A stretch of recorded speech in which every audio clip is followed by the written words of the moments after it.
So, from unremarkable to extraordinary, I love to hear this topic. I know this is something that you talk a lot about. So, Jeremy, why unremarkable to extraordinary? It seems like you live in an extraordinary life. So, how did we go from unremarkable to extraordinary?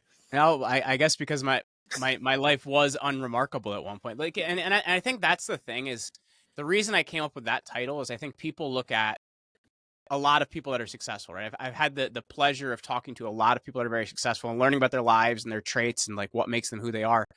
And I think people look at a lot of those successful people and they think, oh my gosh, they had this going for them or that going for them, or, this person was their father or this person was their mother or they were a celebrity. And I think if you look at it, people are unessentially remarkable. It's the things they do that make them extraordinary, right? It's those Yeah. actions, right? Like if you want to look at, Marcus Aurelius gets a lot of credit of being, one of Rome's best and most famous emperors. Well, Stoicism didn't work out so well for him because he actually raised one of the worst kids in the Roman Empire that actually ended up being one of the reasons it fell. So at the same time, like even being in great position, like might not set you up for success. So I think we're Yeah. all unremarkable. It's what we do and the actions we put in that make us extraordinary. Yeah. So, explain to me and explain to us listening. It's like, what were some of the unremarkable things that you came from to be able to get to the extraordinary? So for me, my dad didn't finish high school, and he was somebody that really, really worked hard. He went pro in baseball, blow out his elbow, and that was the end of his baseball career in the minor leagues. So he ended up working in the machine shop at a company, working his way up into actually, by the time he retired a couple years ago, being the guy actually running that company without a high school or college degree. So like Well, I came from a very, very blue collar background. I had my first job at 11. I had a paper route at 11. I've always had at least 1 to 2 jobs through before starting this company. So I've always had the idea that work is important, putting in the time is important. And I think actually having things given to you is a real disadvantage. You look at a lot of first round draft picks in the NFL or number one overall draft picks, and you look at the number of them that don't work out because their whole yep. life they're told they're great, they're the best. They're can I cuss on here? Yeah. Okay. Their shit don't stink. Like they're told that their whole life, right? So like they because of that, they don't work on improving. You look at a guy like Tom Yeah. Brady, right? Tom Brady barely starts in high school, barely starts in college, sixth round pick in the NFL, and he had to work and he had to practice and he had to learn the playbook and he had to watch film. And I think that is actually a real benefit. So I think when you look at that, it's having too much, I think starting out can actually be a disadvantage. Yeah, I 100% agree with that. I mean, I come from a very unremarkable life. I come from two blue collar parents, so I understand exactly what you're talking about, and that actually is a huge advantage in my opinion because then you got to work for everything. You got to go Yes. learn everything. No one's handing you anything. So over time, being able to learn those skills, learn the different aspects of business or whatever job you're in or whatever sport you're playing is what gives you an advantage because you know what work is. Yes. There's a guy who he played in the NFL where he just had freak talent and that carried him. All of his coaches really hated working with him because he was just so naturally good. He wouldn't show up to practice, he wouldn't hit the weight room, and it caught up to him in the NFL. And then he got so upset because no one would sign him and no one would take care of him. It's like, but your whole life you've just been catered to. Yes. So I think that hearing that story where you're talking about having to basically grind and become the best version of yourself, I love the way that goes. And is that how you were able to discover your passion? Was just like, I'm trying this and that's not it. I'm trying this and that's not it. Like, is that the way that you went about it? 100%. I got my master's degree, gosh, like back in 2012 now, so like a long time ago.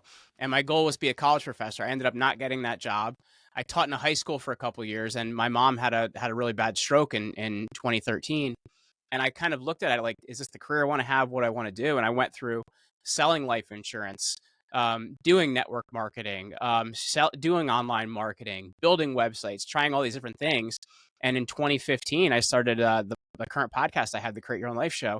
We had 10,000 listens in our first month, and it Well, really just took off. So I tried all these things. It wasn't for me. And I found my zone of genius. And funny enough, I'm actually doing a lot of media now, and like because people have been talking about Roman Empire on Twitter. So yep. that's actually what my degree is in. So it's a kind of like full circle of, I found what my zone of genius was, kept working on it, and suddenly my education matters again, which is interesting. That's something I've always seen that happens is like this full circle thing where Yeah. stuff that you did in your past or stuff that you learned in your past finds a way back into your life. And that's why I think it is really important to not discount whatever you're learning in your past. It's like, well, Steven, or hey, Jeremy, that sounds great. It's like, but I learned all these skills. I went to school, I did whatever it was, and I'm not using any of those things. But you never know when you could end up using those things again. Well, and I think that's something people really do wrong in the way they look at things, right? Like you have to look at, I've been through all these things and I've learned something from each and every one of them.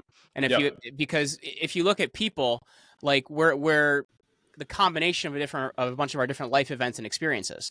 So we have these things, and like, maybe you're a better salesperson because you had to make 300 phone calls, or, maybe you're better with people because you had to run all these meetings or something. So it's like, all these different traits you have make you the person you are. It's like we're a kaleidoscope, I guess you could say, of all the different things we've experienced. Yeah, and something that you just said right there. I mean, for us, we work with a lot of e-commerce brands, and what's so fascinating is people just want to sell stuff online. Yes. But the thing is they don't realize that the story is what sells. So it's the culmination of all the things that make you different. And even as you were just saying, like having a degree in the Roman Empire and all these different things, that makes you different than me. I do not have a degree. And having a successful podcast with 10,000 listens in the first month, I don't have that either. But what sets you apart, right? And that's the story. That's why people listen to you. That's why they engage, is because of the culmination of all the things that you've done. So Yeah. that's even for the people listening. It's like, what is your story? What makes you unique? Well, and I think that's what makes podcasting and a lot of new media like a really beautiful thing, because it's about long form conversations. It's about Yeah. connecting with people. It's about learning. And you don't have that in traditional media. And I think that's what's really cool about the world that we're headed into. Because if you look at it, man, eh, we've been dehumanized in so many different ways, right? We've taken the Yeah. humanity out of everything, whether it's AI or whether it's, back in the days of email marketing, we've taken the humanity out of everything. And I think what the direction we're going with media and these conversations, we're becoming more human. So your story is more important than ever, because that shows people you're real, man. It shows people you're a real person. And I think that's the thing as we go into kind of the next, 5-10 years here. Like that's the thing that's going to be vital, is your story.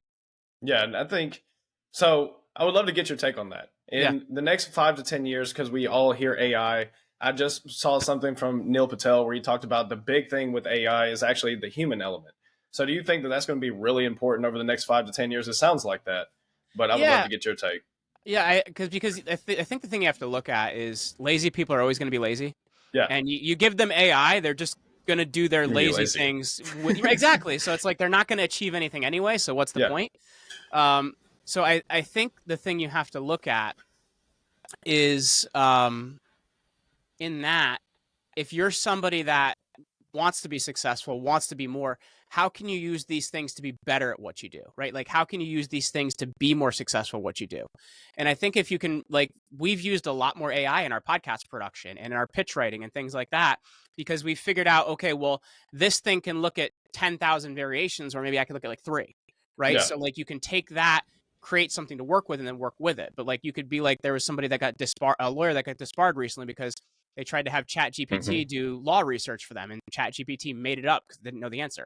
So I think if you're going to use it like that, it's not very useful. But if you're going to use it to, give me 5 points I can write a blog post about, well, that's a great place to start. Now you can take that, write better content with it, and use it. But I think if you're thinking the output AI is going to create for you is the end result, you're crazy. Like, I know we even use, for our YouTube videos, we use a AI software that helps us create thumbnails.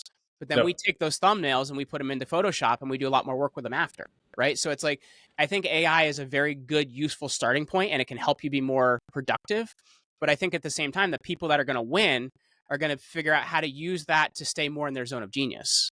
Yeah, absolutely. I mean, that's even going back to what we said from unremarkable to extraordinary, is that's going to be the switch. From the Yes. people who are unremarkable using AI is the people who just throw it into Chat GPT, or when Sora is widely accepted.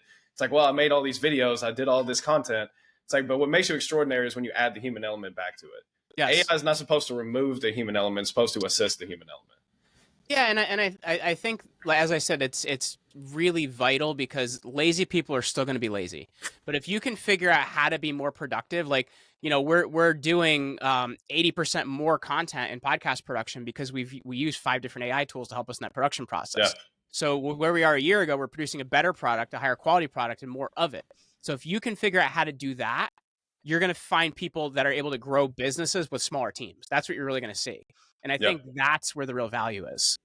I mean, there was a story that just broke last week with Tyler Perry, where he was about to do an $800 million expansion to his movie studio, and he cut it after Wow. seeing the Sora AI because he said there's going to be jobs lost because of this thing. And so it's fascinating to see, not just on a micro level, but a macro level with an $800 million investment, that people are seeing AI in that way. Because even Mark Zuckerberg talked about that, where the reason why they're laying people off is not because Meta's hurting, it's because they're going to streamline it more with AI. And it Yes. sounds like that's even what you guys are doing with using all these different softwares. Is it's not to replace the human element, but it's to assist what you have and to expand with what you have to keep you lean where you can move quickly. But I think it goes back to the Industrial Revolution, right? Like people looked at that and they Yeah. said, we're going to have all these jobs lost and everything else. But what you end up happening is new parts of the market are created.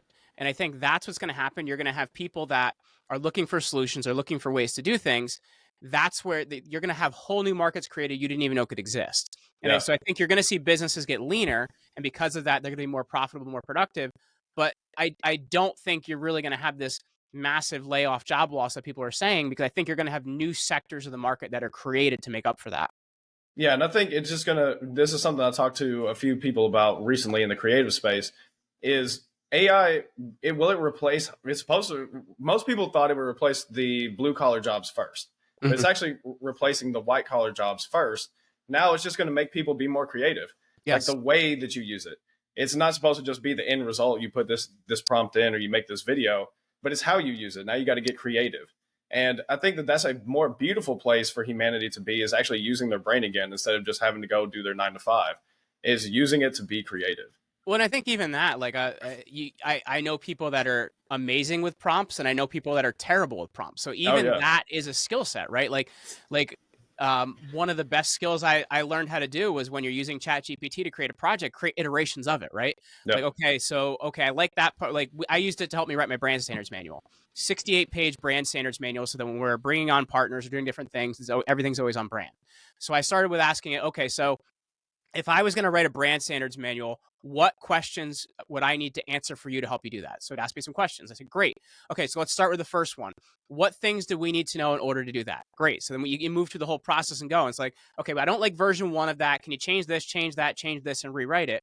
So I think when you can learn to work something like ChatGPT through iterations and build a process around it and actually get good at that, your output can be incredible. Yeah, and especially the way that you just said that, because honestly, for me, it took a long time for me to kind of figure that all out. I actually have a client where we're helping him, and he's big in the AI space and especially using it for e-commerce. And for him, is it took multiple iterations for him to get a good product where he could release it to the public and people actually were able to use it. Because a lot of this stuff is so new that a lot of people are just trying to jump on. A lot of this products, a lot of this stuff is just a copy of ChatGPT. It's not great. But if you know how to use one, you'll be able to know how to use other ones. But one thing that I found so interesting with your story, and even what you've mentioned here, is through the course of time, it sounds like you've had to reiterate a lot. You've Yeah. had to rediscover yourself a lot. So how did you go through that process? I think number one is you always want to keep at the core of what matters to you and what's important to you at the core, right? Like I think that's vital, because I think so many people, you see them change to the wind, like, oh, they're the crypto guy now, or they're the AI guy now, or they're this or they're that. Yeah. So you have to keep at the core of like who you are, and I think how important that is. But at the same time, you take a look at it and it's an 80-20 rule, man. Like when we started our business, we started as a podcast production company in 2016. And we found when we launched a new show, one of the things we did is help people run a PR campaign and getting them on their podcast, getting them media, things like that. And a lot of the CEOs we were working with said, hey, it's great running a show. And, for us, it was actually really expensive doing that Yeah. process. We like this 20% of you getting us on podcasts. Like, great. So let's focus on that. So for me, it's been a lot of 80-20s of like looking at it. Where can I get the best return for the least amount of like Yeah. really streamlined effort, right? And when I'm looking at that, I'm always trying to stay, my purpose in front, like why am I doing this and what am I doing and how does this align? But at the same time, how can I get the most result for really putting in quality effort? So for me, that's what I've always looked at. So when you're looking at that, because when you go from 100%, you got your 80-20, So then you start focusing on the 20, that becomes 100. So how do you just keep like micro niching that down, or you just say, no, this is the 80-20 that I'm happy with. I'm good with this. Well, one of the big things is monitoring your statistics. Like a lot of people aren't monitoring like what Yeah. their main statistics are in their business. So we did the 80-20. We figured out what our key statistics were. And here's the interesting thing: the longer you work at a business and the longer you run a business, you're going to find those key statistics change and those key statistics alter. So if you can continue to keep those statistics going up and continue to create a quality product and a good end product, then to me, you're in good shape. So if you really have looked at what is the 20% you should be focusing on, Yeah. and you're always monitoring key statistics, you're in good shape. So based on that, then we say, okay, great. So this is a viable organization. It's something that can be productive and something that can make money and be profitable. What things am I best at and what things am I not best at, right? So then you start to say, okay, well, let's train somebody for marketing. Let's train somebody for sales. Let's train somebody for production. So to me, that's really been what it's done is find something that's viable, create the key statistics, and then start to get people on board to do those different things. And then really, as the person running the organization, you're looking at establishing what are the key things we need to get done, 3 months from now, 6 months now, a year from now. And then at the same time, like, how can I build a better process so the people I'm hiring and running can get things done better too? So like, that's really what I'm doing day to day is setting the goals and also at the same time, putting together better training materials, man, because if people on my team are trained well, they can get that product done for me. Yes, that's something. I'm so glad that you said that. When do you see it as most important for you now in your position when you have all these other leaders to, instead of, because no longer are you just doing the everyday mundane tasks, now you're focused on the ahead, going ahead. Do you find it important to be a leader of leaders where now you're building your leaders, you're building your teams? Yes, but the thing I will say is I think I'm often somebody that I'm going to take a stab at something myself first because I want to Yeah, understand it, see all the things that could go 100%. Yeah. wrong. And so that way, when I'm giving guidance, I know what they're going to run into. So I think that's Yeah. important. So, Mm. like, am I great at Photoshop? Yes. Do I do it every day? No. Like, I can do all these different things. So that way, and then I've gotten better at building a process for those people. So, like, one of my favorite things to do is I take a Zoom video and do a screen recording of because all of our stuff's online, right? So I'm Yeah. doing a screen recording of what's being done on the computer, and then I take the transcript of that screen reporting. And there's a Google Drive plugin called GPT for Google Docs. It's GPT for Work is what it's called, and it takes you. You're allowed to put in transcripts that are, I think, up to 40 minutes, where regular Chat GPT can only do like 500 words. So Yeah. what it'll do is take that transcript and then it'll write a process for me. And then I'll go over that process and I'll say, okay, well, this makes sense. That makes sense. That makes sense. That is totally wrong. Let me fix that.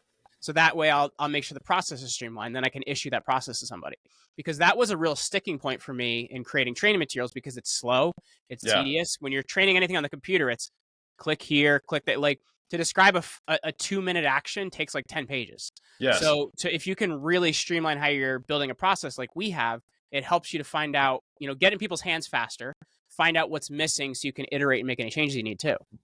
I think that's really, really good. I mean, that's something I'm honestly gonna keep that one in my back pocket because that's always been my big point. I've always been a manager. When I was in the job, when I left the job, I've always been the one to build the teams and to manage the teams. And yes, SOPs and creating all that stuff takes forever. It Yes. feels like for the most, like the smallest thing, this is how you log in. It's like you got to go step by step by step by step by step. And this is how you create your account. It's like, oh my Lord, it takes me 5 seconds to do this.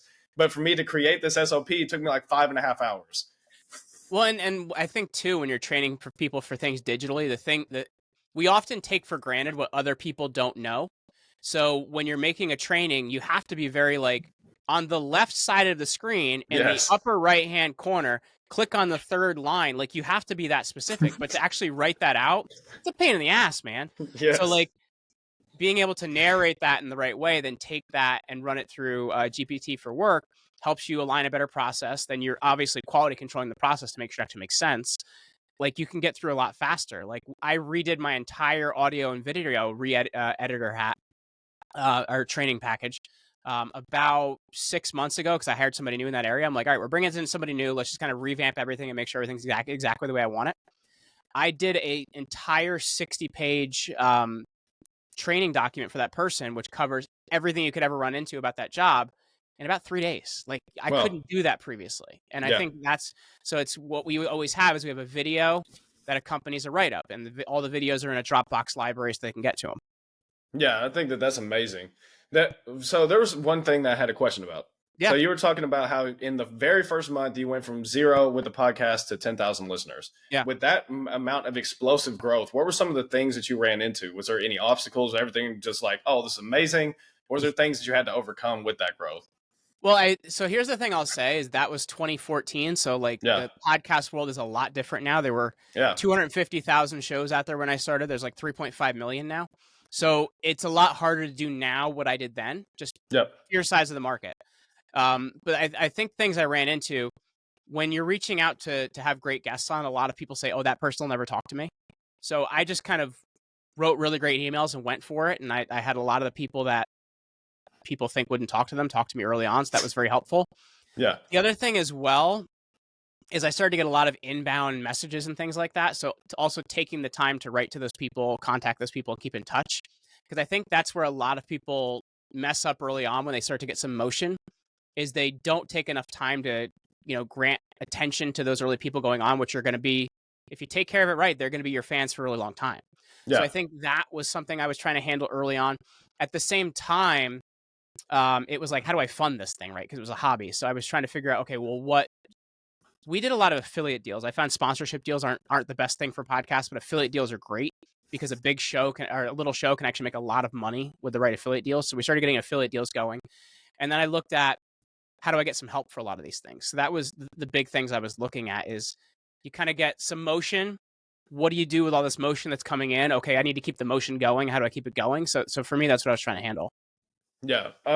I think that that's one of those areas that I've heard so many people say it. I mean, there's another guy I've talked to who's got like a 0.5% podcast, and Wow. he just talked about all of the different things that he does, and none of it made sense to me. I was like, okay, that sounds great. Because he was like, okay, this is how we set our ads, and then we have these different placements. But then at the same time, you can buy these placements. And I was like, can you You send got it to to me in work the up to that transcript? too, though. Like I think you can overwhelm yourself too. Like when you start to Yeah, get something that's really moving, like you have to take a look at like what got me to this point and how can I do yeah, more of that. Because I think you can get overwhelmed by the 50 things you're doing. When you look at it, yeah. you're like, oh, so what thing was I doing that got enough motion, and how can I make more of that happen? I think that's what you have to look at. Yeah, and I think that also just goes back to what you were saying earlier with that 80-20 rule. That's even what we see when we're working with brands is a lot of times they're like, well, I want to do paid marketing and I want to do this and I also want to go here and I want to fly to Aruba. And it's like, no, we need to focus on this thing. It's like you Yes. need to focus on just the homepage first because right now you're spending all this money and it is not converting. Let's focus on this one thing. And I think that that's very similar to what you're saying right there. Well, and I think when you're looking at a YouTube video, like just as an example, right? Yeah. Everybody looks at the view number. They're like, how do I get the view number up, right? But the thing that matters most is impressions, which is a good title, description, and thumbnails to actually get the impressions to get the views. And then you have your thumbnail that matters for click through rate. You'll have people that are like, all right, I'm going to change the thumbnail every day and I'm going to write a new description every day. And it's like you're changing too many things. You don't know what's Yeah. working. So as if you can get the impressions up where you're getting a solid number of impressions, and then your click-through rate is terrible, okay, well then change your thumbnail. But don't change your thumbnail if you're getting no impressions on a video. It's not going to help you. And I think that's what you have to do is like, what is the one thing I can change that's going to make an effect? And once I know that, what additional change do I have to make? But if you change everything at once, you have no idea what you changed that actually got you here. And that's a great piece of advice for everyone listening. Is everyone wants to reiterate quickly. We always hear it's like money loves speed. It's like, but it's not. If you have a landing page for your events, let's say that it's like, well, I had 100 people that that opted in, but only 5 people actually made it to the landing page. So I'm changing the whole thing. It's Yeah. like, but you don't know why. If was it the hook at the top? Was it the picture? Was it that there wasn't a video? Like, was it the story? You don't know because you just changed everything. And Well, and taking I that think that's time where to do that. you have to get more data, right? Like you get Yes. something on that, you get like a tool like Hotjar, so you can see where they're spending the most time on the page, or you get another tool like Hyros, so you can see like, okay, well, how are people getting to the page? Like I think if you don't have data, you can't make a decision, and people are making decisions so often on, well, this is how I feel about it, Mm. and results don't care about your feelings, man. They really don't. Like if you need to know exactly what's occurring, and it's how can I get more and better data so I can make a better decision. Yeah, the data is the most important thing. Having those analytics to be able to actually direct it. Because if it's your emotions, if you feel good one day, then you're going to say, oh, this is working. And if Yeah. you feel bad one day, you're going to say, it's obviously not working. It's like, but if you have the analytics behind it, it doesn't matter how you feel. Yes, because you can adjust analytics, right? Numbers don't lie. Um, Sometimes friends and people do, but numbers don't lie. Yes. So what is something right now? Because now that you've scaled, now that you've grown, now that you are Jeremy, what is something that you're experiencing right now that you're actually having to overcome? Um, hmm. It's kind of interesting because I'm at like an interesting spot where I'm actually really happy with everything right now because it's like, Yeah. you kind of build things and you iterate and you change a lot of things and like now all that stuff I put in place is actually functioning and moving the way I want. So for me now it's more of figuring out where to best put my time as the founder, right? Because I'm not needed as much in daily processes. So I've been doing a lot more like media myself. I've been doing a lot more speaking myself. So it's for me, it's figuring out where the best media opportunities and speaking opportunities and things like that they're going to create the best return for the company. Whereas that's not something I had to really do before. I would do opportunities when they came in. Well, now I have a lot more, so I have to figure out, well, what are the right ones, because you can't do everything. I think that's Yeah. when you have digital opportunities like this, you can do a lot more of them. But like I'm doing a show this weekend where I have to actually like travel to another state. So like you can only do so many of those. So you have to figure out Yep. like what are the best places to put my time and attention, because those things that I do create more attention for the brand and more inbound, and I have to do the right ones. That's really good. I think that that's an amazing foresight because I mean I know so many people. There's been a lot of guys on the show that they're doing hundreds of millions of dollars, and it's that one piece right there. Where it's Mm-hmm. like, well, now I just have to focus. It's like, what am I focusing on? Yes. Because now you are the captain of the ship. It's like where you focus, where the ship is going.